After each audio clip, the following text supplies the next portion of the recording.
If you can hear the shower, I'm sorry. That's just how life is right now.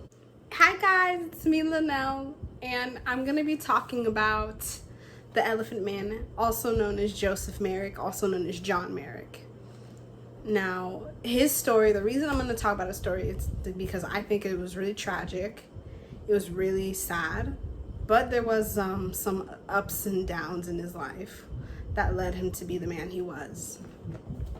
So Joseph Carey Merrick was born August 5th, 1862, to Joseph Rockley Merrick and Jane Potterton.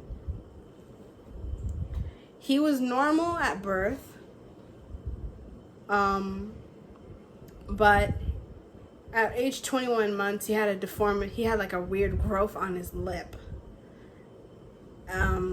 He didn't start showing abnormalities until age 5, where his head would increase in size, his limbs would increase in size, and a lot of other stuff. He had 3 other siblings that he shared. Well, one of them was not a real sibling, but they counted as 3 in historical records. They died respectively of smallpox, scarlet fever, and seizures. So back to age 5, where he was getting these growths on his forehead.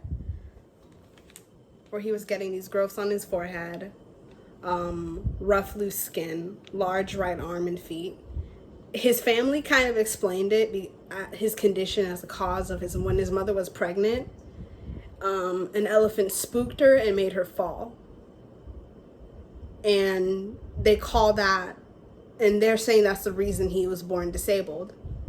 Now, they call this condition emotional impression, where whatever emotional state the mother is in can have a direct effect on the unborn child.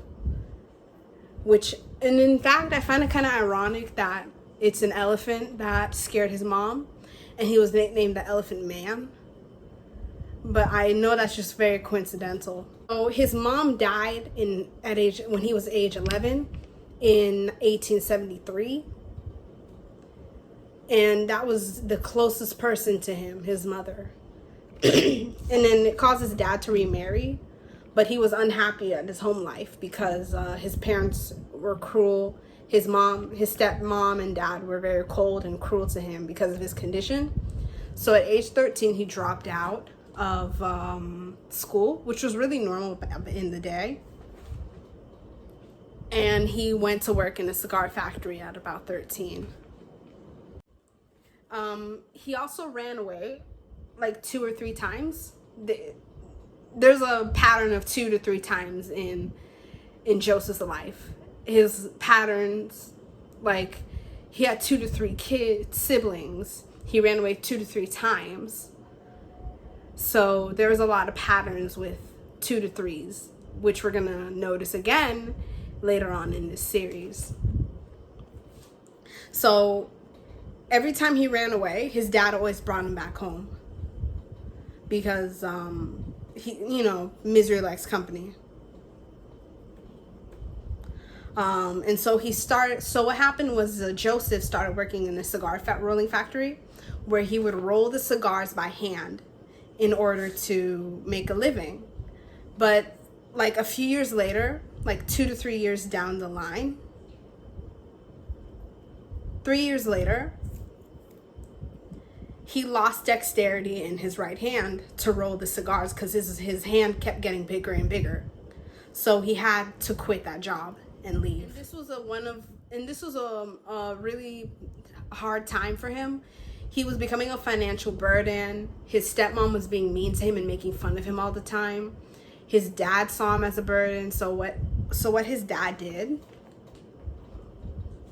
was get him what's called a hawker's license in the UK. A hawker's license is something where you can sell merchandise from a haberdashery door to door. So he worked his butt off trying to be a hawker, but it was unsuccessful because the growth on his mouth that I mentioned when he was 21 got even bigger. And so it got even bigger, and to where his speech was so unintelligible.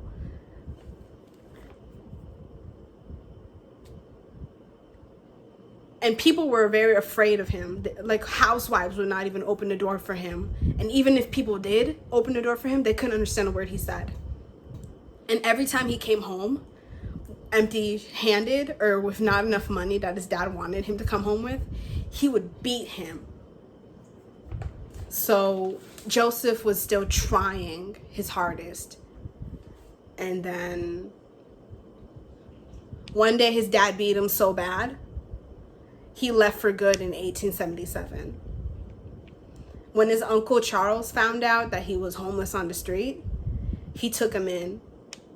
And he still sold door to door, but the Commission for Hackney Carriages took away his license for his appearance. They didn't want him representing their company, basically.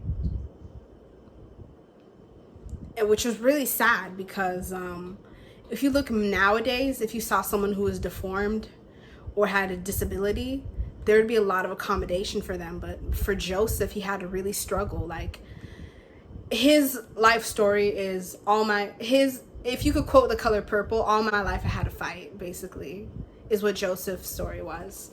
But, you know, his uncle really couldn't afford to take care of him anymore, because he had 2 other kids in his house, and probably a wife too, who knows.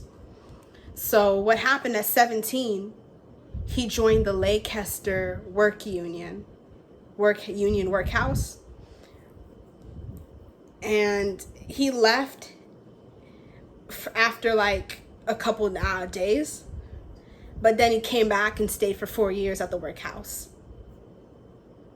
He had one surgery on his mouth to help the talking problem, and also it was affecting his eating, but there was really no success with that operation because his speech impediment remained. So how was Joseph going to get out of the workhouse? Because the workhouse didn't have great conditions. It was like 1,000 people living in the workhouse.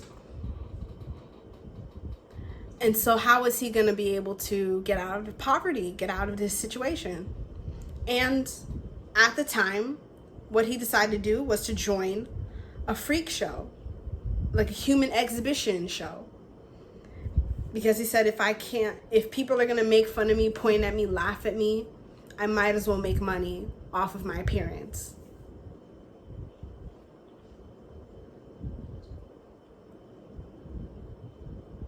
So what he did was contact Sam Tor, a comedian and a proprietor, he wrote a letter to him in order to find work. And then he was put in a traveling tour because so Sam wasn't sure how to market Joseph very well. He's like, is your appearance going to be too grotesque for our show? But nonetheless, he put him in a traveling tour. He was nicknamed the Elephant Man and advertised on pamphlets as half man, half elephant. He toured the East Midlands, Leicester, and Nottingham. He was later managed by Tom Norman, and when they met, he was worried that about the money. But when he exhibited him behind a barbershop on Whitechapel Road, he made moderate enough success. And this is around the time when Tom Norman, he learned that the Elephant Man slept sitting up. So he slept with his knees up, and he would rest his head on his knees to sit up sleeping.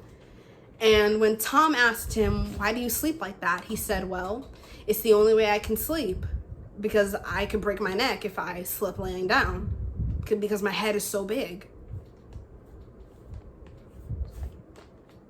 So you got to remember that fact. He sleeps sitting up. So the way the show made money from its moderate success was from people would buy pamphlets off of the Elephant Man and learn more about his life story and about his deformities. And and Joseph was trying to save up enough money to one day buy himself a house. And yeah. And let me tell you something else. Ironically, coincidentally enough, the freak show, the human exhibition on Whitechapel Road, was right across the street from the London Hospital. And so a lot of students from the London Hospital would go and visit Joseph and look at him in awe. And one day, one of the students went up to none other than Dr. Frederick Treves. And Dr. Frederick Treves, when he finally met him, he referred to him as the most disgusting specimen of humanity he had ever seen. Well, damn, Fred. You don't gotta talk about my boy like that. Oh, snap, snap, snap.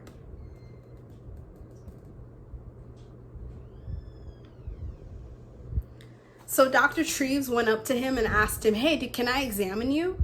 And then Joseph said, sure. And so Joseph got examined 2 to 3 times. Yeah, another 2 to 3s. It always comes in 3s type deal. So Joseph had been examined. So they stripped him naked, took pictures of him.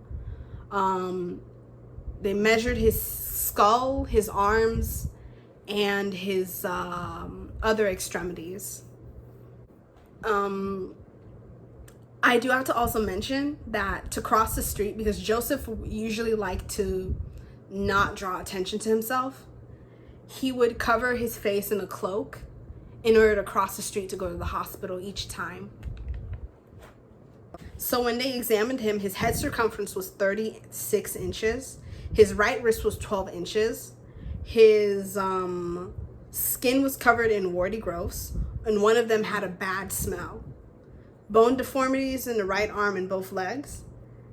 And according to Dr. Treves, because Joseph was really shy and not very talkative, Joseph thought that he was mentally handicapped, or what they called back in the day an imbecile.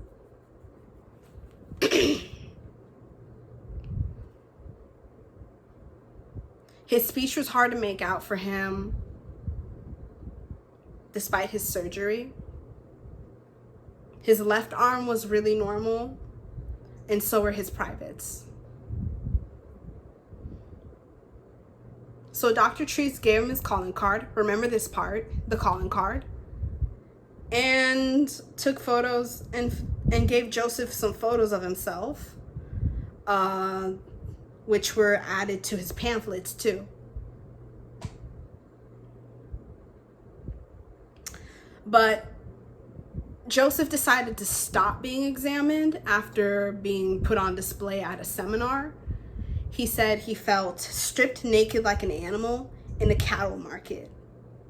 So he decided to go back to the freak show, which, in my opinion, both of them are kind of exploiting you. One in the medical sense and the other in the entertainment sense. So tell me if the freak show is way better than being examined by a doctor who could help you. Yeah. But sadly, after his last examination with Dr. Treves, the human exhibitions were shut down by the police. Because London at the time, their attitudes towards human exhibitions and freak shows was changing in Victorian London. So they decided to shut down the show. And so what did this mean for Joseph? It meant he had to move elsewhere. So he joined Sam Roper's traveling circus, and he was friends with 2 midgets. Little, or what we call now little persons. They were known as the Roper's midgets, and they defended Joseph a lot from the ridicule of the public, which was nice to know that Joseph at least had some people in his life who cared about him to an extent.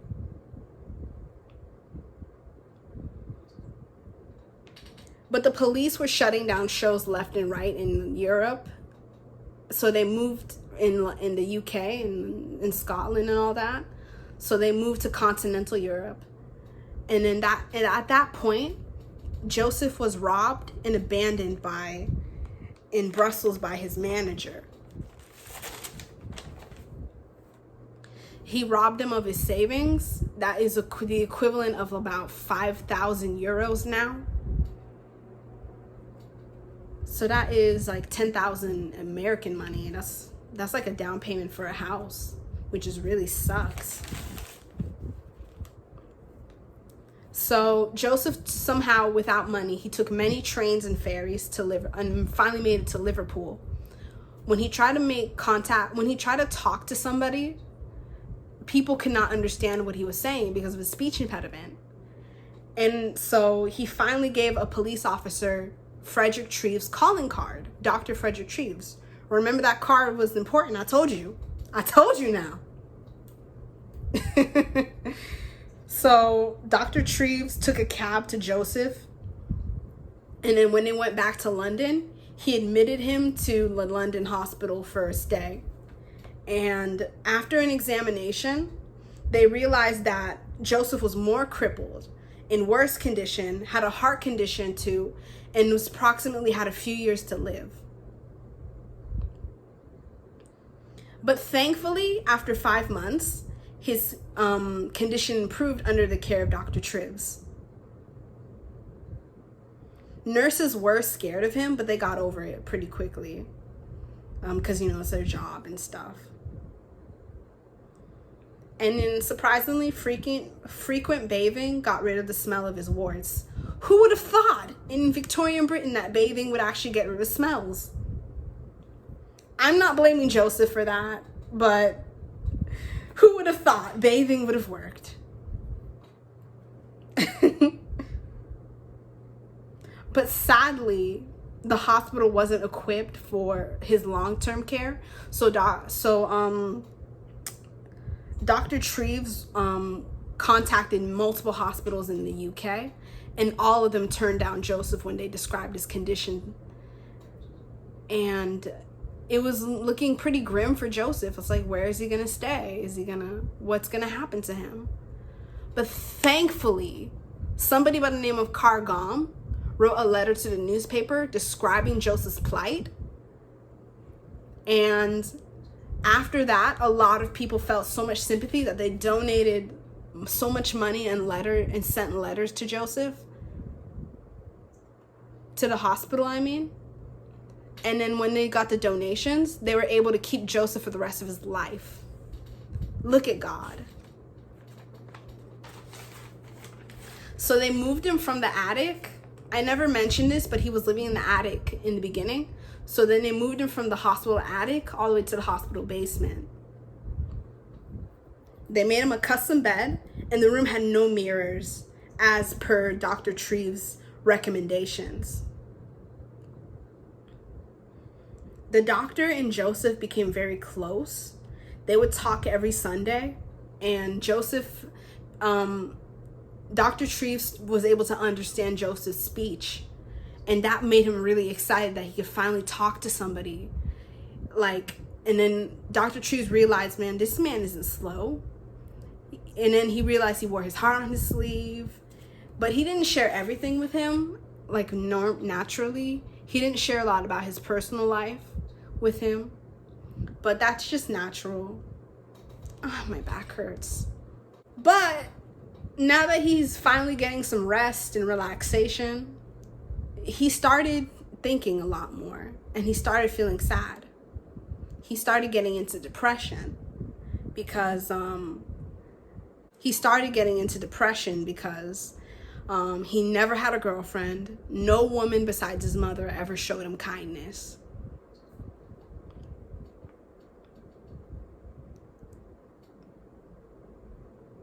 So what Dr. Treves did, he's a real homeboy to the end, but I have one problem with Dr. Treves, but we're going to get to that later.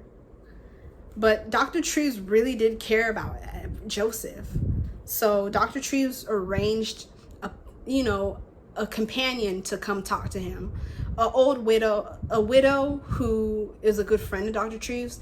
He warned her about his looks, and she agreed anyway. And they had a small conversation, and she smiled at him and even squeezed his hand. And Joseph's confidence levels skyrocketed. He was like, oh my God, she's the first woman who ever smiled at me.